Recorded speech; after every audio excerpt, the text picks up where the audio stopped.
Coming up next on Hands on Windows, we're going to take a look at Windows 11 version 24H2. It's finally coming for everybody, and you can get it soon. Podcasts you love from people you trust. This is TWiT.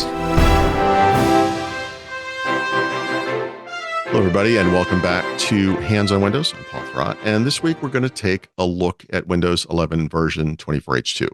Not for the first time, but it's been a while. We looked at some of the new features in preview. We looked at it when it shipped on those Copilot Plus PCs in the early summer. But now that we're heading into fall, the second half of 24H2, it's going to be going out broadly to everybody. Microsoft has finalized it pretty much. And as I record this in mid-September, it could be anytime. I expected broad rollout to be in October 2024. And interestingly, and not surprisingly, I guess, there have been some new features released between that Copilot Plus PC release and today. So we'll look at some of that stuff. And you might already have some of this on your computer if you're running Windows 11 22 or 23H2, because Microsoft is trying to get some parity going between the versions. And then there'll be some features that I can't use on this particular computer because of Microsoft, right? They do things as controlled feature releases, randomly releasing features over time. So some computers have all the features or some of the features and some have others, et cetera. So we talk about that stuff a lot, but there you go. All right. So I've just added some icons to the taskbar just so I have things to click on here. But some of the new features, I'll start with the start menu, obviously enough. Kind of a clean start menu here. But one of the new features here is that you can drag shortcuts from the pinned area of start down to the taskbar. To pin them there. So if I drag Clipchamp down, it appears there. Nice. I guess this was something people were asking for. In the recommended section, which is super clean. And the reason this is clean, I realized belatedly, is because in a previous episode, we talked about deep loading Windows 11. And one of the things I turned off was all the suggestions. So you're actually not seeing one of the new features, which is in addition to showing you apps that you've recently installed and recommended, and also recently access documents, Microsoft will now promote apps in the store that you might want to download. So it will say something like, the name of an app, click here, you could install it, we'll go to the store. Obviously you can turn it off. I did. So there's a whole, if you search for suggestions and settings, you could turn that off if you found that annoying, as I would actually. You might be familiar with this profile picture here in Start. There's a new, what Microsoft calls an account manager. That's a bit of a stretch, but the big thing here is that it shows you what Microsoft subscriptions you do or do not have. I'm apparently some kind of a Microsoft goon because I've had them all, but I did just get rid of my Microsoft Copilot Pro subscriptions. You can see it expired.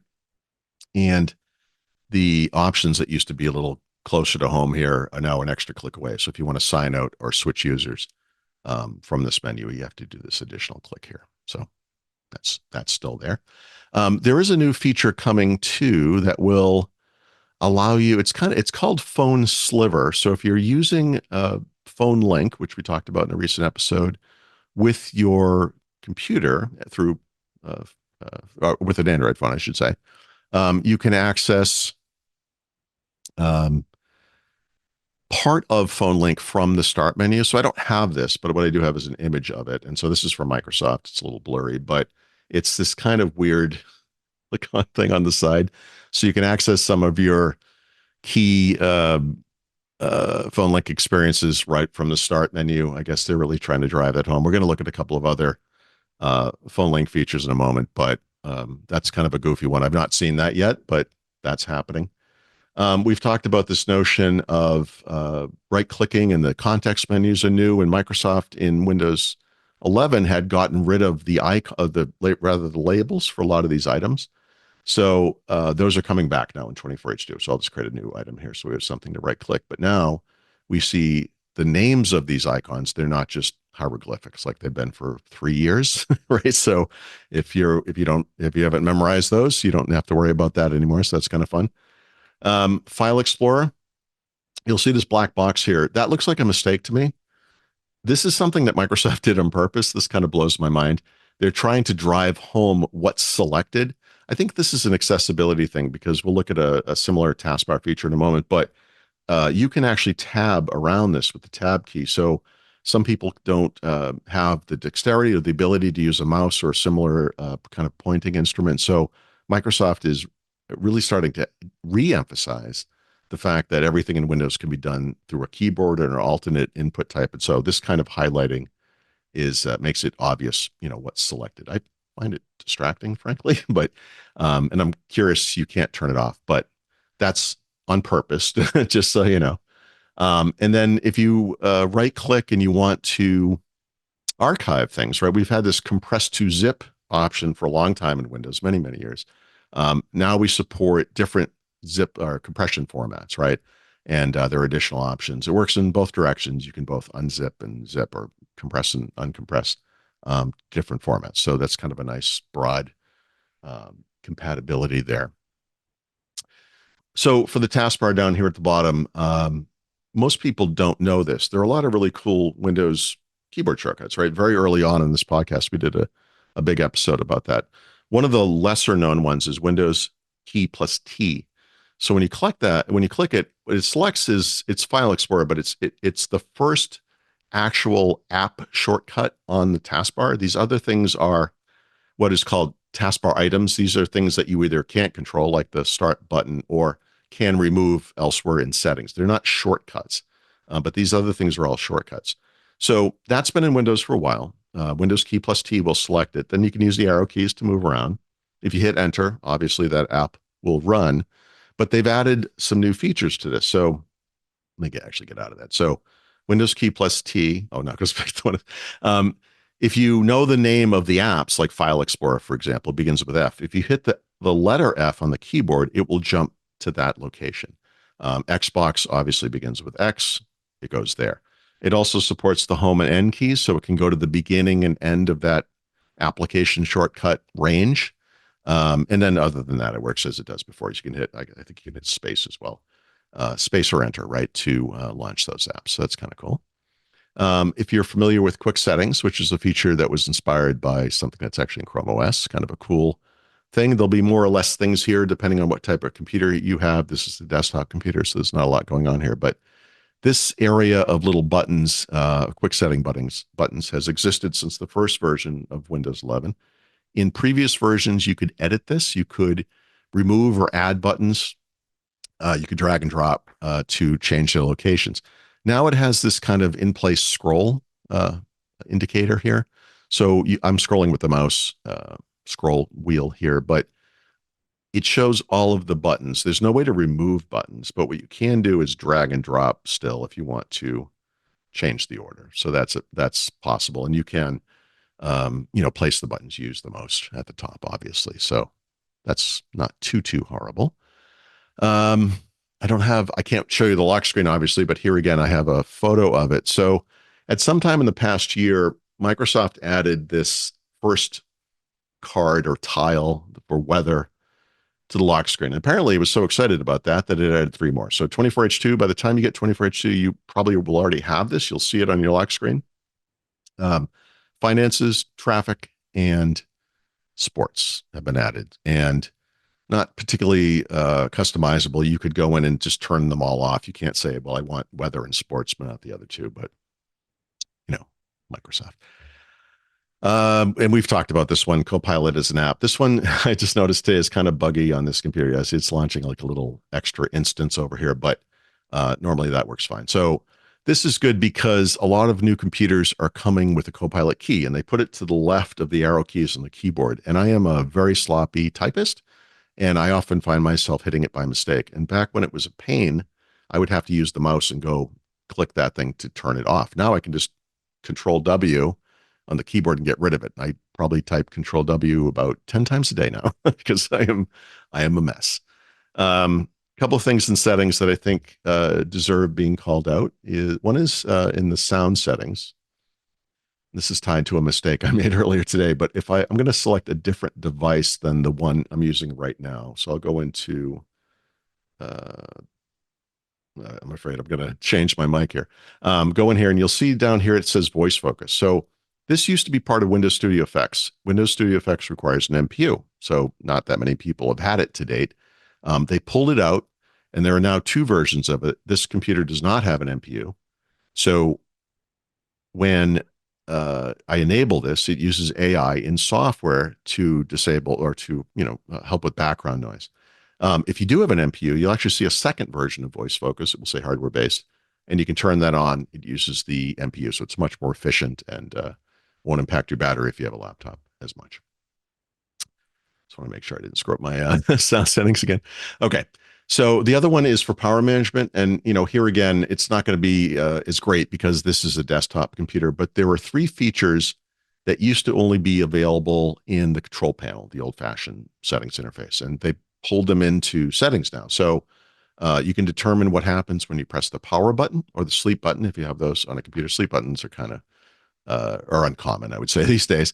And then also what happens when you open and close the lid of the laptop if you have a laptop. So you don't see that option here, but if this was a laptop, that would be available as well. So that's kind of cool. Bunch of others, smaller things like deprecated apps, movies and TV is no longer included, although you can get it from the store. Cortana, gone. Maps has been removed, although you can get that from the store. WordPad, which dates back, I think, to the mid-1990s, gone. And mail-in calendar are on the way out. They've been deprecated. I think they'll still be in 24H2 when you first get it. They'll certainly be there if you upgrade. But eventually they'll be replaced with that new Outlook app, which is now a preview. So that's happening soon. And then I mentioned some new Android or some new phone link features for Android phones, right? One of them is related to share. So if you go to a non OneDrive folder and you right click on a file and you get this share option, which you can now see because it is a label, which is really fun. So this thing comes up. Copy to clipboard is new. There will be eventually a email myself item here. I don't have it on this particular computer, but I do have one for my phone, right? And so I have a Pixel phone. It's an Android phone that's connected to this computer through phone link. So we talked about how some phones support, drag and drop and these things, but this just works with any Android phone. So if I want to share this to my phone, I just click this button and it's not on, but let me just turn that thing back on and I'll try that one more time. We can share it. And then, it's not working. Of course, it's not working. It was working fine earlier, but it works great. And it actually works in both directions. So same thing, Android supports share, right? This is the common thing on mobile devices. So phone link will show up as an item in the share menu on your phone. And then you can go into where this will appear is you'll get like a phone link folder here, and everything that you share from your phone to your computer will appear in downloads with everything else just in its own folder, which is kind of cool. All right, what else we got? Oh, the other thing about share, I should just point out, this is actually kind of cool, is when you right click to share, the way this used to work was if you clicked out here by mistake, which is what would often happen, the share window would close. Now you can see it's not closing. I'm clicking out here. It's actually kind of attached to this window. I mean, not literally, you can move the thing around, but I can't select this. It's sort of a modal dialogue, but with the ability to move, which is kind of new. They're doing that because I think a lot of people would have, did that by mistake. So you either have to initiate the share or close the share window yourself. It's not going to screw it up for you by mistake. Couple more things just real quick. There's nothing to show here, but we've talked about the Windows backup app and how kind of weird it is. And you can see this default selection thing again. I don't understand this. It backs up some kind of random selection of settings, and there's nothing to indicate here that anything's changed. But one of the other Windows settings that has changed is your sound settings. And that's a couple of things. If you go into the settings app, personalization, and go to themes, you'll see that sounds is one of the things that is associated with a theme, right? So you have a background, a color, an accent color, some kind of a mouse cursor. Probably most people don't really screw around with that. But if you click this, you get this old-fashioned control panel. And this was a thing that used to not save very well, but now it actually works again. So I don't like to have system sounds. I don't like the bonks and all the stupid sounds that happen in Windows. So I turn that thing off. I save it as part of a theme, which I give a name to, right? If you click here, you can name it. And now that's backed up. And so when I go to a new computer, sign in with my account, I'm actually going to get that thing back. And so the custom sound scheme, as we used to call it, is something that's now backed up by this new tool that is otherwise, semi-useless. The other thing I would point out here is that the emoji support in Windows has been updated to version 15.1, which doesn't mean much to me. I'm a middle-aged guy, but I think most of us are used to on our mobile devices. We can very easily access emojis, right? And a lot of us do this with text messaging. Like this might be something you might want to do through phone link. Like you want to send an emoji, right? Um, most people probably don't know this, but with regards to keyboard shortcuts, Windows key plus period will bring up this emoji keyboard. So you could pretend I'm just actually in a text thing. I could say, like, hello, whatever. And then Windows key plus period. And then I could select whatever, like a heart. And it appears in this text document as it would, right? But even though we don't have a mobile keyboard here or like an on-screen keyboard, although we could, it still works fine with a physical keyboard. That's the way you kind of bring that up. And then just, on the back end, I would say there's stuff going on here. If you're on Windows and ARM, the Prism emulator that makes the new version of the Snapdragon X-based Copilot Plus PC so good will be available to everyone. So that's going to help people that are running Windows and ARM in emulation on a Mac. It's going to help people who have existing Windows and ARM devices, the 17 or 18 of you people that are out there. So you're going to see a performance benefit there. Microsoft Store app is changing. I don't think it has on this computer, but we talked about this fairly recently. I went over the store again. And yeah, oh, no, it did. It changed. Good, that just happened. So library and downloads used to be together as one item. Now they're separate. So when I go to library, what I'm accessing is all of the apps and games, and actually content too, that I've ever purchased or downloaded. This is moving really slow, but eventually this thing will come up. I have the same sort options as before. So this is kind of a neat way where you can kind of go in and say, well, I want to see that stuff. It's not working at all. So that's fantastic. And then downloads is now separate. And there's actually more information here too. So there's a couple of apps that have updates. You'll see version notes now. There's something that's a little common on mobile. You haven't really seen this in Windows yet. So the stuff that's new, depending on what it is, you might see a lot of information here. So some of these are actually pretty detailed. I'm not seeing that here, but there's little notes. So that's kind of cool. Spell check. I should have done this earlier when I was here. Spell check in Notepad. So you say, I was at we mistype nothing happens because that feature is obviously not on. So I'll go turn that on. Spell check is on. You can determine whether it's on for different types of documents. I guess that's because you might be using it for programming. You don't want it spell checking a C# file or whatever. You can also do autocorrect. And so now you'll see you get this squiggle. So there's a couple of things here. You could right click, which is just a feature. So there's like a spelling menu here. So you can, access those options, add it to your dictionary, et cetera, et cetera. But you can also just click. And when you do, that's the autocorrect, but it's sort of autocorrect. It's like hybrid autocorrect. So you get that list of suggestions, I guess. And so obviously that's what I meant. So that's good. And then if you buy a new computer this holiday season or beyond, AMD and Intel have both released new versions of their chipsets for PCs. So new computers are coming out. They're calling them AI PCs, but starting in November, they're going to get all of the Copilot Plus PC features that Copilot Plus PCs have now. Co-creator in Paint, whatever else, whatever those things are, they're all seem pretty useless to me. But eventually, that will include that recall feature, which I think will be really interesting. That will be available in preview sometime this fall as well. So we'll look at that eventually when it comes. But the Copilot Plus PC stuff will not be exclusive to the Qualcomm computers. It's going to be coming broadly to everybody. All right, that's a lot of stuff. And there's more. I just kind of hit on some of the highlights. So this is, most of the important stuff, obviously. I had written a tip back in May about how you could upgrade to 24H2 right now, and you can that still works. It does require you to download a Windows Insider ISO file and then run setup from there. The only thing that's changed is now there are newer versions of those files. So at the time I was discussing whatever version it was, but the thing you're looking for is the latest release candidate version of Windows 11, right? Make sure you don't get the Windows 10 version because there is a Windows 10 as well. It still works. I literally just downloaded the latest version of that today before the show and upgraded a computer.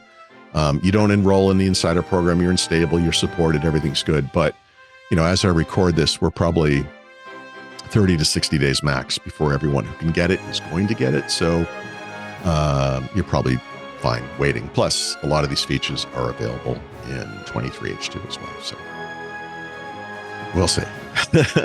Anyway, I hope you found this useful. We'll have a new show every Thursday. You can find out more at twit.tv/HOW. Thank you for watching. Thank you especially to all of our Club Twit members. We wouldn't be here without you. I'll see you next week.